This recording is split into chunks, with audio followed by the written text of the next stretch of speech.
You are part of the top 10. Mandaluyong.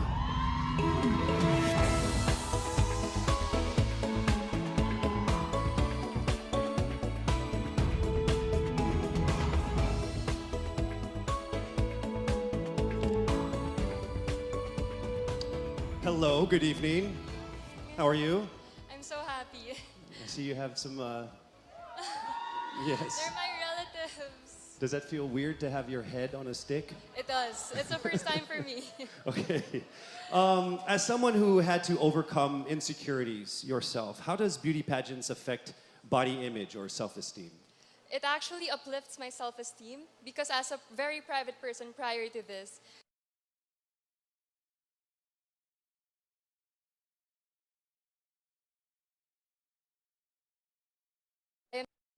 I am not used to all the attention. And after joining pageants, I see how people see me, and I see how much beauty and confidence I radiate from, or even from the posts that I distribute in my social media. Thank you. And, well, congratulations for making it into the top 10. And we will see what happens.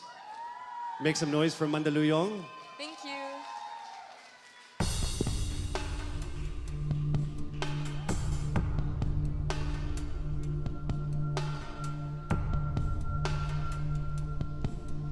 Next up, you may now take your spot.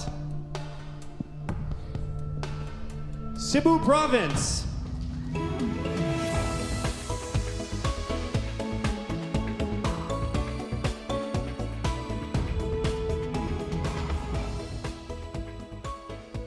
We meet again. Hello again. Yes. The last time I saw you 2 years ago during the Miss Binibining Cebu. Yes, I was still bald. And you were still beautiful. So, you have actually joined 7 regional beauty, Yes. won all of them. Yes?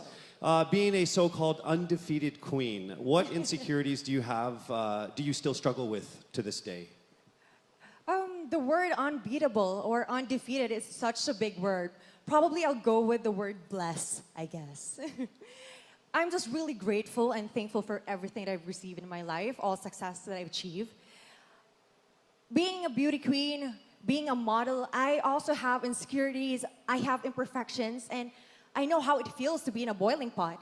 But overcoming them, believing that I have so many people I'm surrounded by so many people who believes in me, and that makes me greater than who I am today. Thank you so much. The blessed Cebu Province, ladies and gentlemen.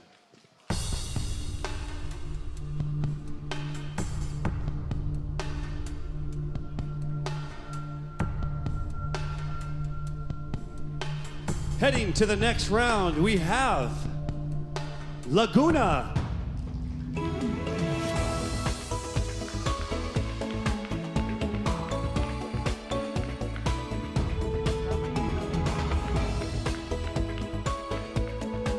Good evening, and how are you? I'm very happy that I was able to be standing here in the Miss Universe Philippines stage. Such an achievement already, yes? All right, here is a casual question for you. What technological innovation can you and your advocacy of anti-bullying, sorry, I'll repeat that. What technological innovation can help your advocacy of anti-bullying? Since we are in the pandemic time, I made a Let's Talk movement. It's an online messaging that people are safe to express their opinions on their stories, and without any judgment, we were able to uplift and empower one another. Well, kudos to all of your work, and may you continue to do that and continue to fight the bullies. Ladies and gentlemen, again, Laguna.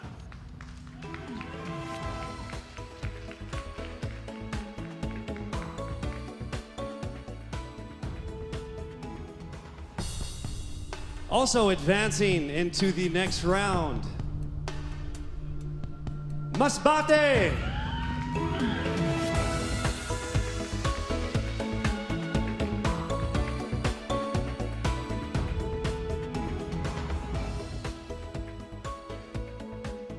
And how are you, Kisses? Casey. Hello. There you go. Casey, I am doing very good because my mom and my dad, two of my biggest supporters in life, are here. I can't ask for anything more. There they are. Happy and proud parents, I see. All right. So this is quite a different journey for you. You often speak about being a miracle baby. How was this part of your life affected the way you've approached a pageant like this? Well, it has affected me in a way that I'm always true to my core. I remember that every moment I am a miracle. God could have let me die, but He put me here and I have a mission to fulfill, so I'm gonna forget all my doubts and focus on His vision. I will cling into that. A woman on a mission, ladies and gentlemen, Masbate. Congratulations for making it into the top 10. Thank you so much.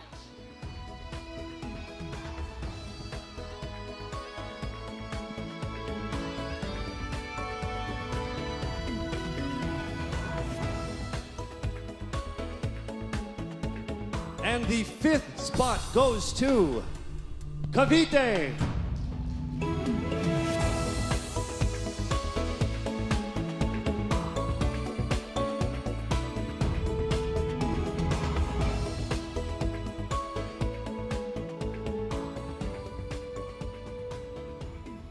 Good evening. Good evening, Casey. How are you? I'm fine. I'm fine. You guys have the hard job tonight. I just talk, and you guys actually have to put on the show. So I do not envy your position. So with that said, I will ask a question. You are an advocate for heritage conservation. For a country with limited financial resources that isn't able to provide even the most basic of needs like food, shelter, and healthcare, how would this be beneficial? Honestly, as Filipinos, I think we need to take pride in our culture, and it doesn't need to even cost anything. It could be something as little as learning to speak Tagalog or learning to speak another dialect. For example, I was raised in New Zealand, and I wasn't raised to speak Tagalog, but I'm now 26 years old, and I am trying my absolute best to keep our language alive. So most definitely, it is a powerful thing to keep our heritage alive, and it's so incredibly important. I would quiz you in Tagalog, but I'm the worst one also, so let's not do that. At least I'm and better than someone. Ladies and gentlemen, again, Cavite.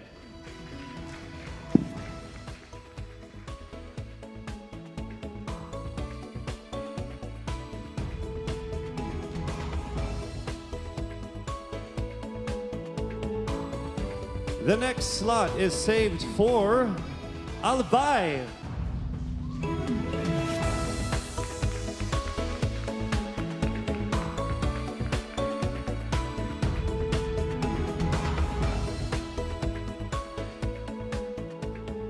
Hi, Casey. Hello, Janela. So it says here there are people who feel that their vote wouldn't make a difference. So how do you inspire these people to go out and vote in next year's election? You know, right now there's a lot of things happening in our country, and we, the common people, have the power to make a difference. And I want you to have that power by putting on your votes, so we can have the right leaders for our community. Thank you. Yes, that's true. As I say, every vote counts. Yes, All I right. agree. Agree. Okay, ladies and gentlemen, Albay.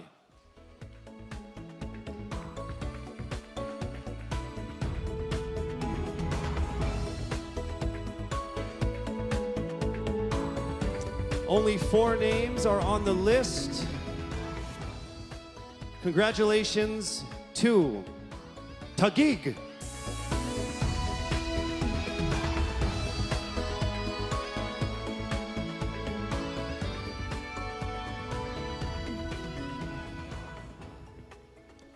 Good evening. Good evening. All right.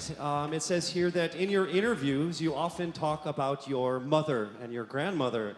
What would you tell a young girl who feels lost and does not have strong female role models in her life? I would tell a young girl that a role model can come from anyone. It can be someone that you know, as long as they aspire and inspire you, and as long as there's someone who pushes you to be your best. It can be a neighbor, your teacher, your classmates. And I'd also remind her that just try to find the good in someone because you never know. One day, she can also become a role model for someone else as well. Thank you, Katrina. Ladies and gentlemen, Taguig.